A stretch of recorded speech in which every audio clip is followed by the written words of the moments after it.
Sit down. Sit down. It's embarrassing. So, good afternoon. It's a pleasure to see you all here. The Big Apple. That was hard. It was a hard landing, which I did this morning. I was in Chicago. I'd been in Columbus and then Toledo, and then Chicago last night, and got up at 4 o'clock this morning to get an airplane here to arrive on time to meet the masses. And I was flying into Newark, and suddenly the plane was diverted. Airplane caught fire in Newark. So I was here 2 hours late, and so I apologize for that. But I'll continue signing autographs and doing pictures and everything that you want me to do, make up the lost time. But I learned something from a nearby passenger who said, I said, why don't they circle Newark until the fire on this Canadian airplane, the shame of it. I guess a battery or something caught fire in the whole lot. We'll find out more about it in the news, but who needed that from a Canadian airplane if it catches fire in Newark?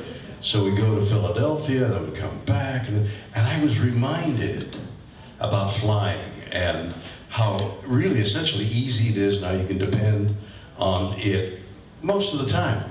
Every so often, something happens on an airplane and you think, maybe we're not supposed to fly. I learned to fly as a private pilot in Florida when I was doing summer theater there. Anyway, I had the afternoons free in Palm Beach. Thanks. You've been there, huh? In Palm Beach, so I soloed there, and then I continued flying in Santa Monica, in Los Angeles. And then there was a program on who would, American Sportsman, something like that.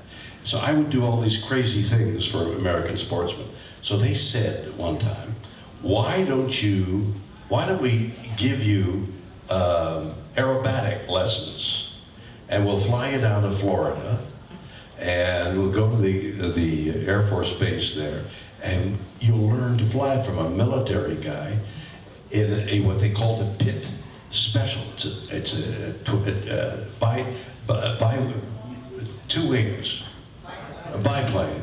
Biplane. I said biplane, and that's what happened. I had a week's worth of Cuban rolls and loops and things, but it's a tail dragger, the pit special. So I learned to fly in a Cessna. Come in, you see the runway, you get your angle, and you float in.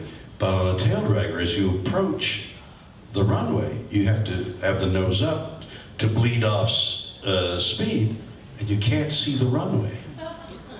Okay. And we were trying to solo so that the film would have an ending. So late Saturday afternoon, the military guy says, oh, okay, you can solo, but be careful. Remember that I've been teaching you, when you land, keep the stick back, because otherwise this plane has a tendency, it's an innocuous term called ground loop. But what that means is it goes, and suddenly you're upside down. So the sun is setting, they wanted good light, and I'm up in the air by myself, soloing for the first time, and I come around, and I go to land, and I can't see the runway, and now I realize I can't see the runway. What you've got to do is look over the side to make sure you're on the runway. And I was very nervous, and they said, if you can't do it, before I took off, if you can't do it, go around. It's called a go-round. So I went around, and I can't see any more of the runway. And now the sun is, now I've got to land. I can't land. I go around for the third time, and I plunk it down, and I was safe and sound. But I learned the joy of flying from that episode, and I continued flying in soaring airplanes and gliders, and even to where I strapped on a 75 pound propeller on my back with a kite, and you run like hell, and you try and get up to 12 miles an hour when that's flying speed, and you jump, and theoretically the kite takes hold, and the propeller starts, and you're flying with the birds. And that's what I did. I flew with the birds day after day. Some of them crapped on me, but it was anyway, that's by way of saying hello. I'm sorry that the commercial airplane didn't work. I have flown in on other occasions. On the biggest paintball war in Joliet, Illinois, I flew in with that kind of thing, and it was kind of special. But I'm here, and I'm ready to take your questions. Ladies and gentlemen, here's how we're going to do the questions. First off, fire regulations require that I say that, what? Good Lord. I just said good Lord. I didn't mean anything by it. I just said good Lord. Can I say good Lord? Good Lord. We cannot have people sitting in this aisle here, please. Don't. So, those of you who are sitting in this aisle, please get out of the way. Okay, now just because you moved your butt 3 inches over doesn't mean you're out of the aisle. Please do not 3 inches over. Please do not be sitting on the floor. If you're in front of the chair, please sit and find a chair. There's still a few seats here and there. Thank you very much. Now, having done that, yes. If you have a question, please line up in the aisle so that you're on your feet and not sitting down. And I'll stand here with the mic so that everybody can hear your question. Will that work for you, sir? You're going to stand there so everybody can hear the question? Oh, he doesn't have a mic. Why don't you give him your mic? I don't need you to stand beside me. There you go. No, move your butt 3 inches over, please. Okay. Hi, Bill. I work with... What's your name? Ira. Hello, Ira. How you doing? Good. I work with horses, and I know if you work with who? Horses. And I know of your love of horses, right? Horses. Horses. Horses? No, horses. Horses? Yeah. Oh, horses. Okay, got it. Yeah, I'm from New York. There's an R in there. Why don't you pronounce the R? I'm from New York. Anyway, I know of your love of horses, and I wonder if you still ride. Yeah. Oh, yeah. I'm competing on horses all the time. In fact, I have my charity horse show I put on every year called the Hollywood Charity Horse Show. Raises funds. Go to horseshow.org if you want to help children and veterans. And so that's a reining show. I'm into reiners a lot. But I'm also into American saddlebreds and even standardbreds, driving horses. And a friend of mine from Bowling Green, Kentucky, who was sheriff at Bowling Green, his name is Peanuts. So they call him Sheriff Peanuts. So he called me the other day, Peanuts. Bail! That's like the way, bail! It's an I, but he pronounces it with a Y. Bail! I said, who's this? Bail! Sheriff Peanuts, yeah.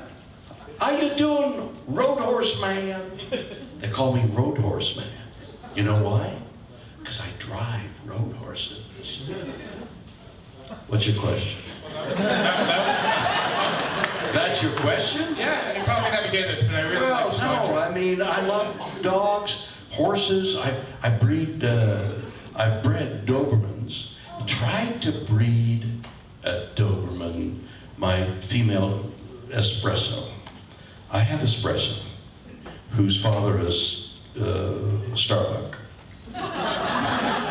Starbuck lived for 15 years. We had to put him down last year. And his daughter, not too long after, was 10 years old, which is a long time for a Doberman, whose name was Cappuccino. And so Espresso was left, and we loved on Espresso, but she was alone. So I called this friend of mine, I'm going to give you his name, Dr. Trevor Miller, ER, I believe, who is a chiropractor for dogs, horses, and human beings, if you can believe it. And it really works, okay? So I called Trevor. And I said, we gotta breed my bitch. I don't want to. Well, that's a dog, Trevor. You know, I don't really mean it. It's just, we gotta breed my female dog. That's so clumsy. Except the word bitch. Bitch, okay? It's a dog. So, because I said, I've got to have a male puppy. I've got to have a male puppy, continuing the lines of my male dog. Now I had to put down. So he said, great.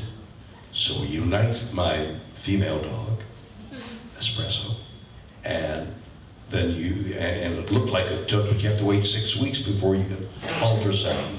At the end of ultrasound, we were ultrasounding, and I said, I know she's pregnant, because I know the universe wants me to have a male dog.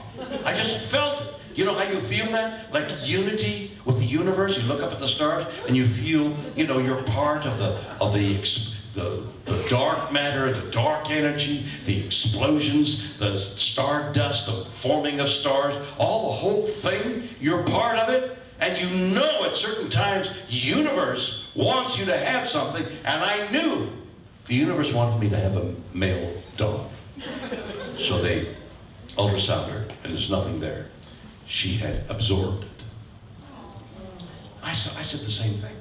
So I said, let's wait till she comes in again in 4 or 5 months, and we'll breed her again, because the universe wants me to have a male puppy. She comes in. I call Trevor. Trevor, we breed the dog, and 6 weeks later we ultrasound. There's something there. There's puppies in there. And I'm going to take the best male puppy from that litter, 7, 8, 9. I've had litters before, 9 puppies.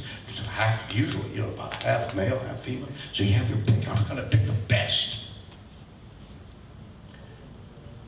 11 weeks later, she hasn't delivered yet. We take her in, and the vet says, there's some difficulty going on. I'm going to do a C-section. So we're there, my wife and I, Elizabeth and I are there, and you know, all dressed and slice them, and there is the male puppy that the universe wants. Giant. It's a singleton, it's called, because it was 1 puppy. Instead of 9, there was 1 giant male puppy, dead. Stillborn. I realized the universe didn't give a shit. The universe couldn't care less. One way or another, the universe doesn't care. And so all that mystical thing, you know, 2 black holes circling each other, combining, an explosion in space, and the universe is expanding at 13.8 billion years to the far reaches, and it's expanding, and where is it going? All the mysticism of the and awe and wonder of the universe couldn't care less about me having a male puppy. Couldn't care. It doesn't care. All that it cares is you care about me and I care about you. That's it. Love. Here. That's it. Thank you for your question. Look at you with your little hat on. Is that a real thing? Are you a little Amish? No, I'm not. Are you Hamish? Are you Amish or Hamish? Neither. I'm a handmaiden from The Handmaid's Tale. Oh, you're a handmaiden. What does that mean? Well, it in the story by Margaret Atwood. Ah, The Handmaiden. Got it. On Netflix. I haven't seen it. Is it any good? It is. It's violent, but it's a very important messages for all of Wait a us. minute. It's violent, but But it's got an important message. it does. What's the message? Violence? The message, well, it's about a dystopia in the. A utopia of violence? In it, it's actually a fundamentalist Christian sect has taken over a portion of the United States. Oh. And everybody's put into a role. Oh. And so the upper class are having difficulty reproducing, and so they have the handmaiden, that would be me, who would go move into the household and really be, in essence, a slave, but would bear their children. You mean the master of the house lies with the handmaiden and the union is a baby? why doesn't he have a baby with his wife? Oh, well, there's fertility problems and many... A fertility problem that the handmaiden doesn't have. Correct, because she's already had a child recently or has been tested. And where does the violence come from? Well, it's not in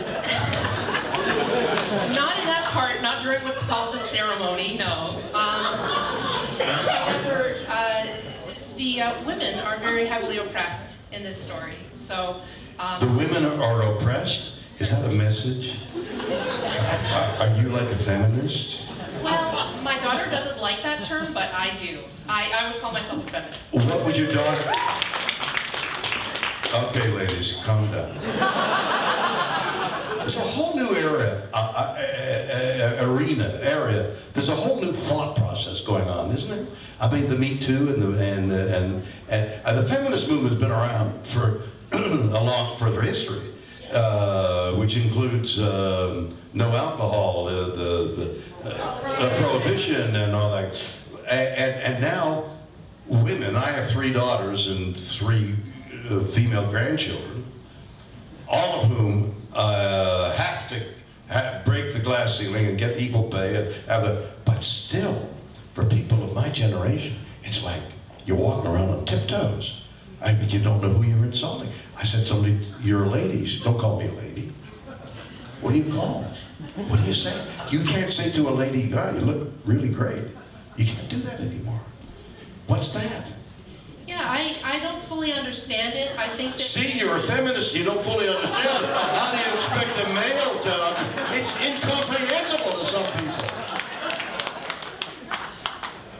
Okay, we got rid of that. What's your question?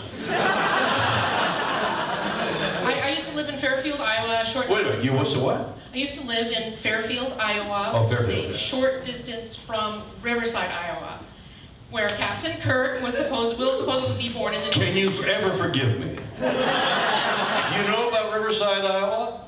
Oh, I'm going to tell you about it. Go ahead. Oh, well, I actually, it was the subject of a movie that you shot. Yes, called Invasion, Iowa. Invasion, Iowa, yes.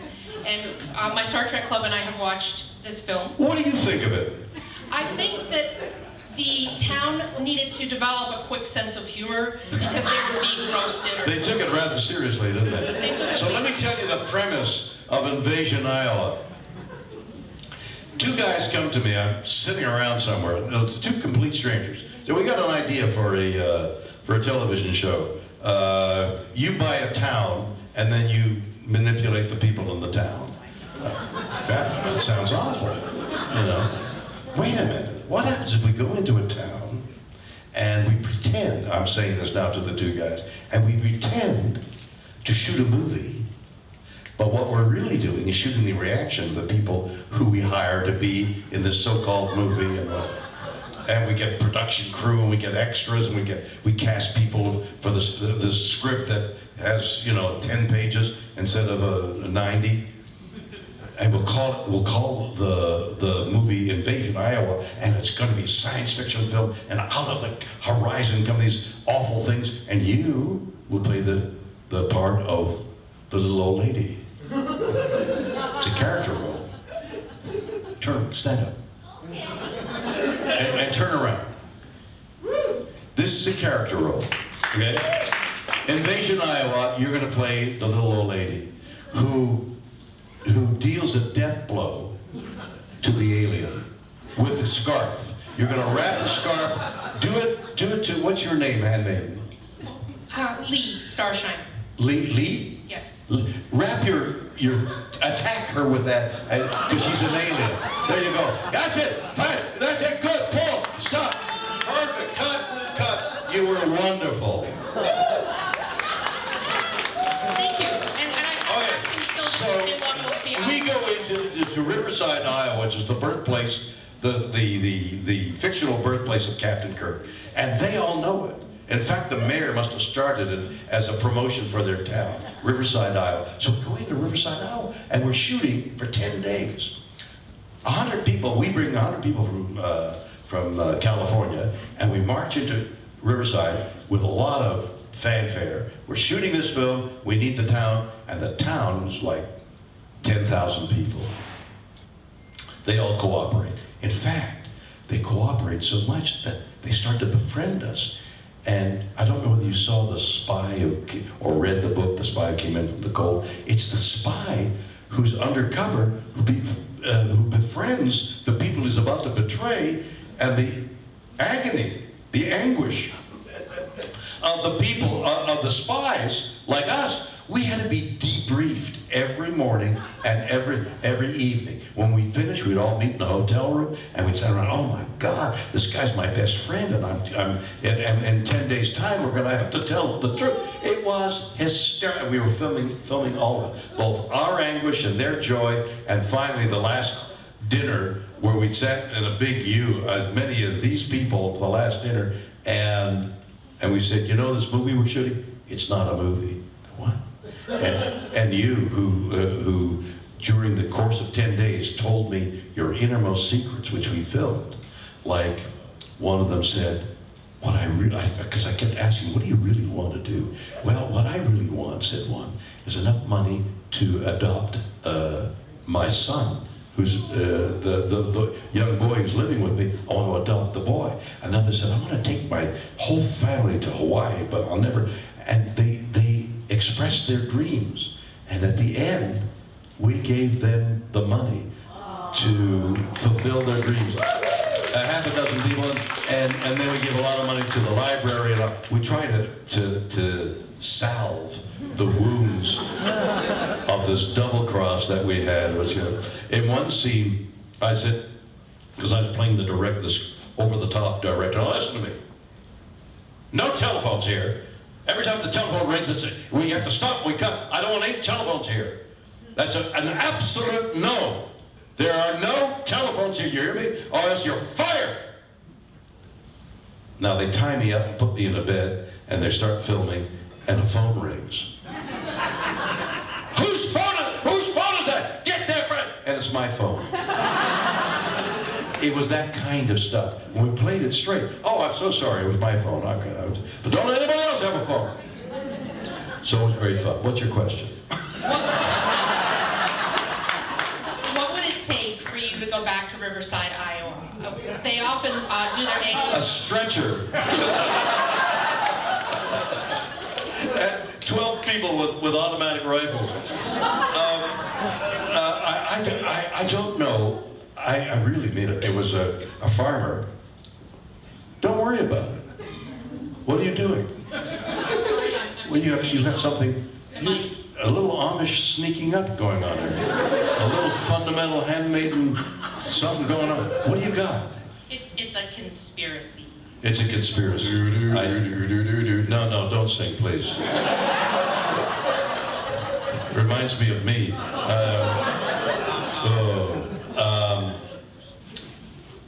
Where were we? What was your question?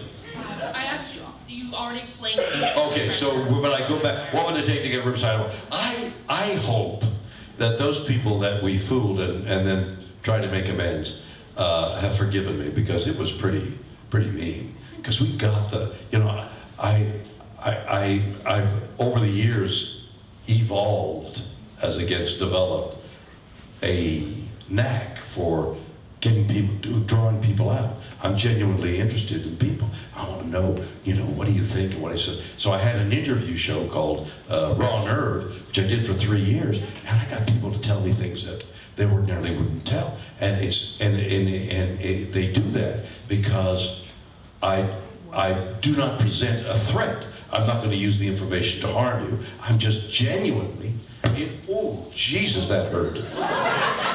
I'm genuinely interested. Is there a dentist in the crowd? I'm genuinely interested in your story, and you can tell it.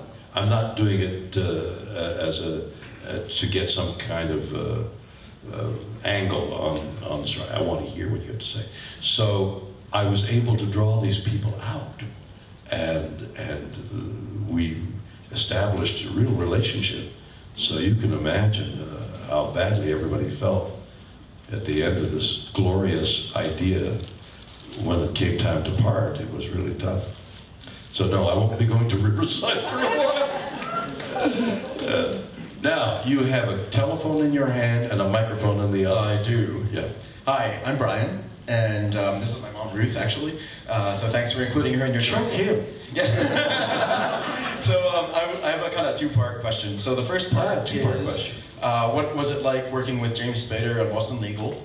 And the second part is, if Denny Crane were somehow magically transported to the future and had to defend Captain Kirk on insubordination charges for the Federation, or heaven forbid sexual harassment charges, what would that entail? And how do you think that conversation between the two of them would go? That's the most bizarre question I have ever been asked. If Denny Crane had to defend Captain Kirk on insubordination or sexual harassment charges or something like that. Sexual harassment? Either. Captain Kirk sexually harassed? In the future, how would, also, let's say insubordination charges, how would that go? The conversation between the two of them. I tell you, what I'd rather do is speak from facts rather than speculate on some obscure, rather stupid question. Okay, well then what was it like working with James Spader? Now you're talking. You guys had the best, what? Like, you guys had the best relationship I've ever seen between two guys. Oh yeah, he was great. He is a great guy. You know, it's funny, casts, people in a cast, the actors in a show, especially a long-running show, long-running play, a series, a movie that goes on for a long time.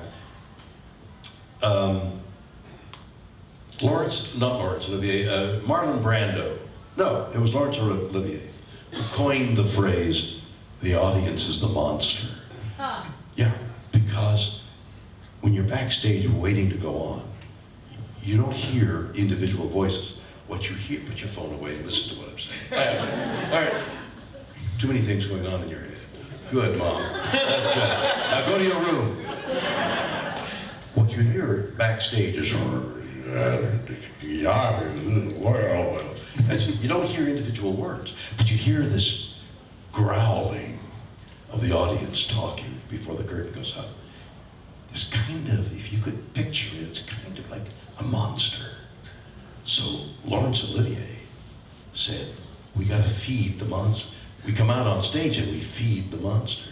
So there's a bit of that to begin with in every show, where the actors are bonded because they're all gonna feed the monster who wants to be entertained every second of the time, and you don't dare lapse. A slight hesitation and the energy goes out, now you gotta work it. So everybody's gotta be on their tiptoes, whether it's 12 hours in front of a camera or every night for 8 performances a week. So it's a bonding, and the cast all sticks together. We've been in the trenches together.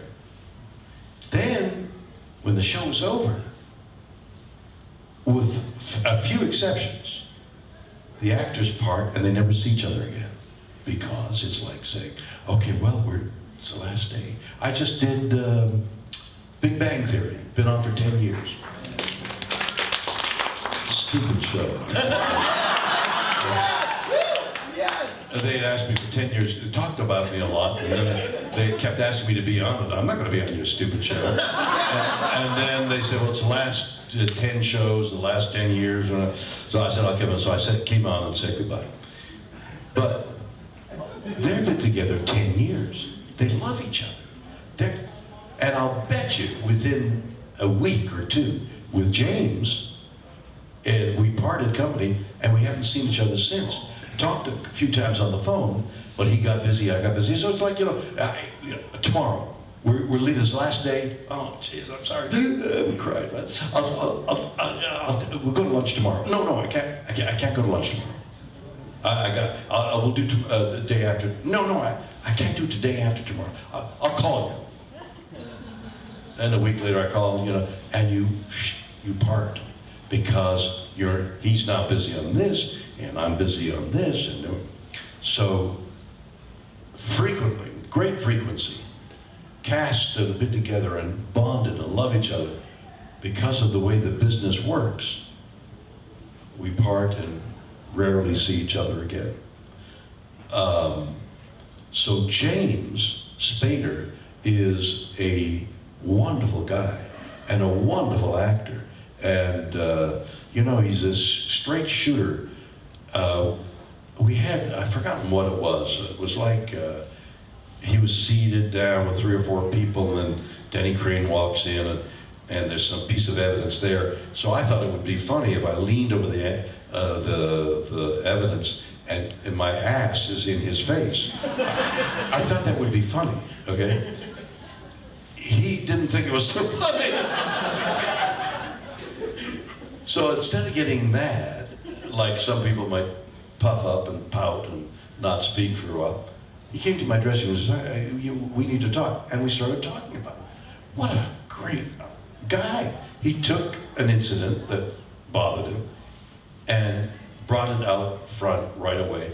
And it dissipated, it was gone, and I didn't stick my ass in his face.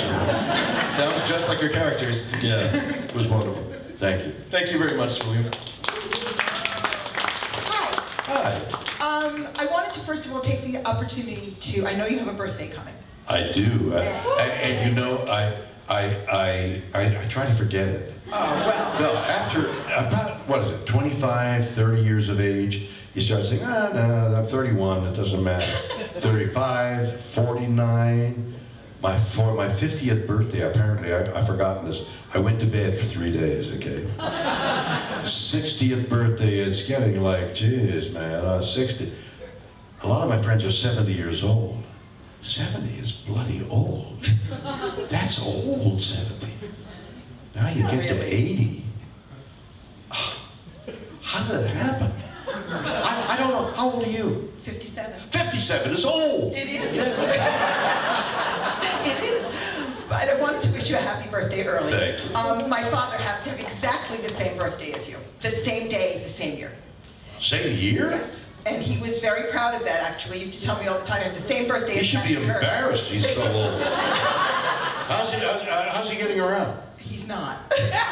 He's not here anymore. He's you dead? are. Yes. Why are you telling me I'm that? not telling you. No, but I'm telling you he was very proud of having the same birthday as you. He's extremely so. I'm very happy for her, but now we don't share the same birthday. Well, but I always... Maybe I'll die on the same day he did. God forbid. God forbid. God forbid. Now, the other thing I wanted to... So far, there hasn't been a question. No, the question... There Okay. have been a few statements I'm taking umbrage. I'm sorry. No, the question is this. So, I was wondering if you were aware, and this is a crazy question, are you aware that the Student Center at McGill University is Wait a minute, unofficially... Student Center at McGill University. McGill. Montreal, where my son goes to school. my university? Yes, my son goes to school there as well. Really? Yes. What's he studying? Math and economics. It's a medical school. Well, it is, but he's studying math and economics. Why is he doing that? Why isn't he becoming a doctor? A nice Jewish doctor in New York. That's what it should be, right? He's not. But anyway, but he told me, and I wonder if you were aware, that unofficially the Student Center at McGill is called the William Shatner Building. Yeah, no. Yeah. Yeah. He told me that, because that was my question. I don't know how that happened. But I'll tell you how it happened. I'd like to know. The only way I can think of it, the way it happened. When I was going to school, when I was going to university, I'm a Montrealer. Born in Montreal, went to school for the whole school system, and went to McGill. Graduated in economics, in Bachelor of Commerce, we call it up there. Bachelor of Business Administration, you call it in the States. But I never went to class. I never went to class. I would steal notes from people who went to the class. I'd read the books and then I would make, like 50 is a passing grade. I'd make 50.1. There you go. Sometimes I'd get 47.2, and I'd have to make that up during the summer. And I lived through university like that, through this business administration, because I hated it. Because what I really wanted to do, what I had been doing since I was very young, was performing and directing and writing and writing. So that's what I did at university. I got the education at McGill by putting on all the musicals and putting the plays and putting on the thing and I would do that in the basement of that building. That's why, then. So, okay. What? That's why they call it. That's why, yeah, because I inhabited that building for the years I was in university. So I think that's why they did So it. now I can tell my son I got that directly from you.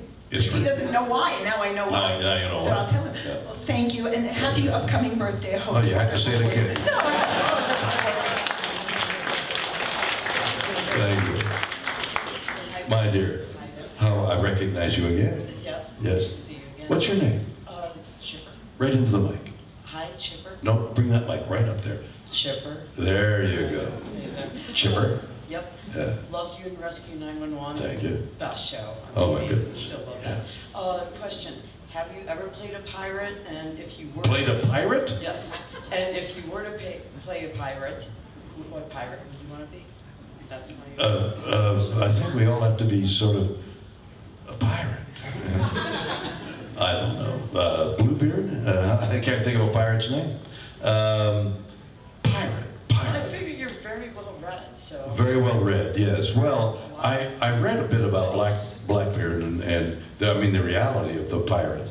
Pirates on those sailing ships were, well, they were more. There were pirates. There's pirates, now that I think about it, there are the pirates in the Somali area of the sea where they capture oil tankers and this marvelous story of our special forces who rescued one tanker. But what goes on there is these people are so poverty-stricken that they're doing it like the pirates of yore.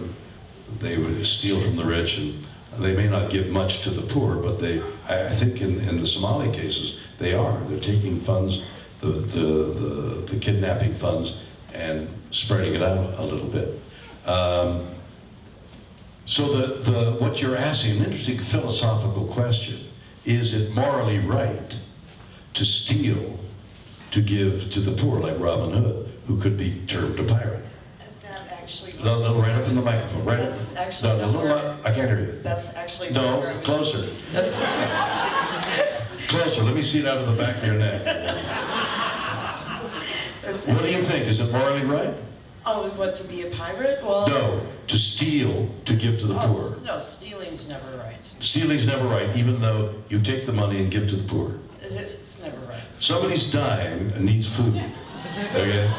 And somebody over here has got $10, and I slip the $10 out, and I say, here, save your life. That's not morally right? Well, first you could ask them if they would like to, contribute. You mean, would you mind if I steal some money for you so you can save your life? No, the person that you're going to steal from, you You, can, would you mind giving me $10 for the guy who can't work? Perhaps. And that guy's gonna say, put him to work. You might be asking me.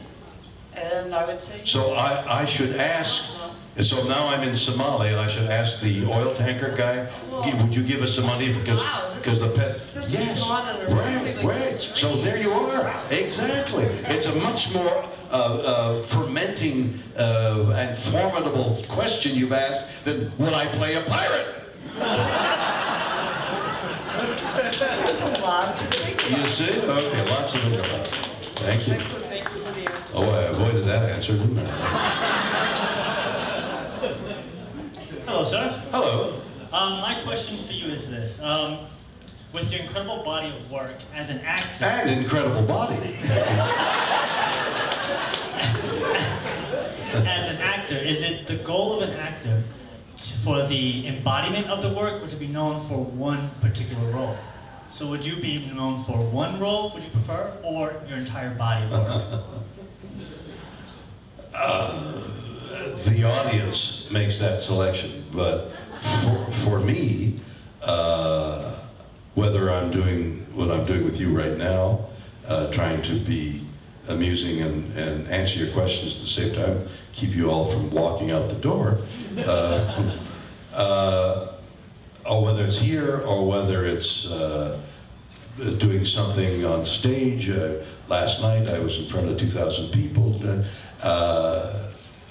I'm trying to do my best to give myself completely to whatever it is that I'm doing with all the powers that I have been gifted with, that through experience have honed, that I've tried to develop one way or another, either physically or mentally, intellectually, try to hone those gifts to to be able to appear in front of you and do whatever it is I'm doing. So I don't think in those terms of that part or that no matter what it is I'm doing, I'm trying to do my very best to make it more palatable, if you will.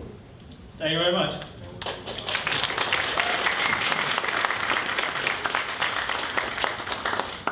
Hello. I have a question about. Well, what did you say? I said hello. Yes, but it was right down here. My voice gets deep, sorry. My question is about. Right into the mic. They're launching a new Twilight Zone. Yeah. You were in a couple of episodes that were very classic, and I was wondering what you thought about the relaunch. You haven't seen it, obviously. But can you tell us a little bit about those days of shooting the Twilight Zone episodes that you were in? Because I think you were in a couple of them, right? A couple of them. You know, I don't remember. You can sit down. I can take this question. I'm sitting down. Well, don't have to go far. Don't leave the room, for Christ's sake. Bye-bye. Having asked the question, he leaves the room. Wouldn't that be fun? Every time I see you, I got you. What's happened is the way Twilight Zone worked and these episodic, what's the word I want, where it's one show every week. What? Anthology, that's the exact word. So we used to have a lot of anthologies, and Twilight Zone being one of them. Every week, a new story. So the theme would be strange, like not necessarily science fiction, but something strange happens. In fact, it had to happen. Something strange, some twist had to happen. What's his name? Rod Sterling had 4 writers. He called them his green thumb. George Clayton Johnson was one. Richard Matheson was 2. And there were 2 others. The guy I did a movie with, who wrote The Intruder. The Intruder. No, not Ellison. Jeez. William Nolan was the 3rd. The guy I'm thinking of is the 4th. He wrote The Intruder. Look up who wrote The Intruder. Well, the reason I'm saying that is that guy wrote a number of them, and I wanted to give you his bizarre life story. So we went from anthologies to nowadays, and I'm actively trying to sell shows, and I'm this close to selling a number of shows, including animated shows. I know this is comic books as well. I'm actively trying to sell shows that are animated in one type of animation or another. We all know Flash, but then there's 3D, and then there's cells, and I mean, it just goes on. The different types of animation used in films. So there's this anthology show. We're very popular in 20 years ago. What's happened now is the networks, all the people that exhibit Hulu and Google, and people who want to exhibit want something like 6 or 8 hours of something. Like the show I got really caught up in was the life and death of the designer. Versace. Gianni Versace. I got caught up in that. So that's a perfect example of what the people in Hollywood are being asked to do by the people who exhibit the work based on what you all want to see. So the distillation of what you've told in one form or another, told the people who are responsible for the networks that you watch, have come to the conclusion that what you guys want, what American audiences want, is like Gianni Versace, 6, 8, 10 hours of an event, and then that's the end of it.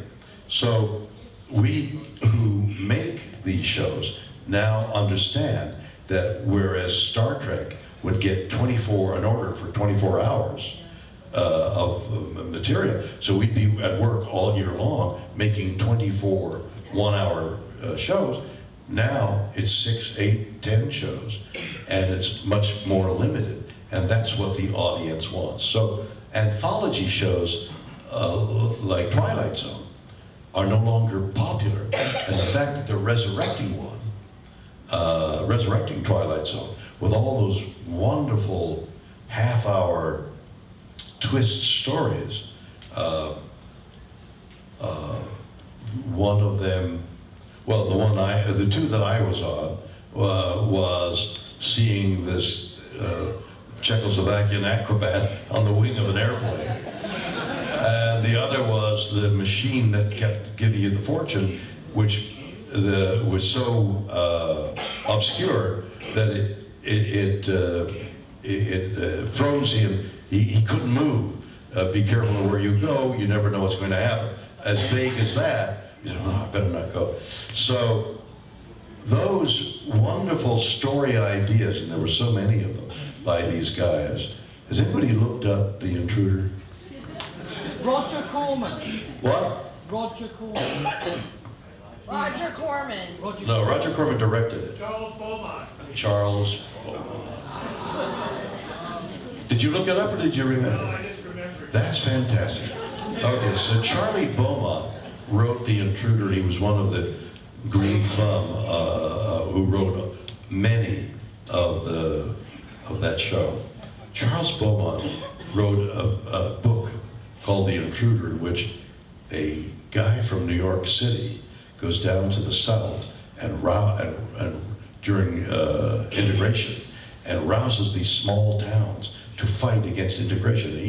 He was like the worst of the Nazi, but he was no Nazi. He was like very peculiar, strange mental illness that guy from the North goes down to the South to rail against integration.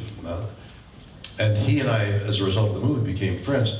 What happened to Charlie Beaumont was we came back from the movie, and in defiance of what I had said earlier, we bonded and we would meet every week, twice a week, have lunch. And he gradually, he'd have a cocktail to drink, and then he'd get drunk on one cocktail. Wow, it's kind of weird. And then as a year went by, he got further and further along, more and more inebriated on one drink, and he began to look like he was getting old. Within a year, he had become an old man, and we didn't realize it. His family, I, Charlie, didn't realize that's a disease.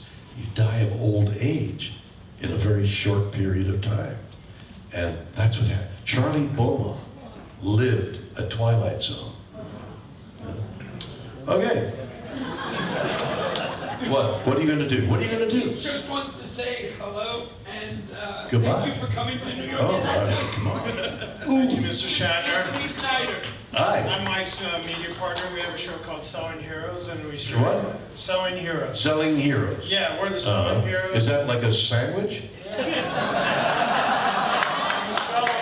sell comic book heroes. Yeah, This is my wife, Sharon. Hi, Sharon. How are you? You look familiar.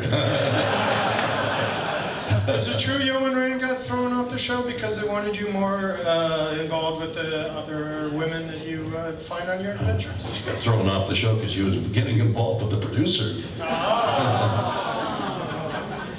Well, me and Mike have been doing shows for 50 years, and we've never seen a more transparent, present person to present themselves the way you have today, and we thank you very much. Oh, my goodness, thank you. It's a pleasure being with you. Pleasure being with you. Thank you so much.